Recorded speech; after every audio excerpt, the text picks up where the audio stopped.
সকলকে স্বাগত। দেখুন, চাকরির পরীক্ষায় এই ধরনের প্রশ্ন প্রচুর পাওয়া যায়।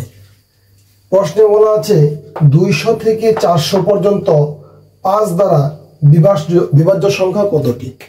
200 থেকে 400 পর্যন্ত 5 দ্বারা বিভাজ্য সংখ্যা কতটি? প্রথমে যে কাজটি করতে হবে, আমরা এখানে যে দুইটি সংখ্যা দেওয়া আছে তার বিয়োগ করব। 400 বিয়োগ 200, তারপর তাকে 5 দ্বারা ভাগ করব, যোগ 1 দেব। তাহলে কি হলো? 400 থেকে 200 বাদ দিলে হবে কত? 200। তাকে 5 দ্বারা ভাগ করতে হবে।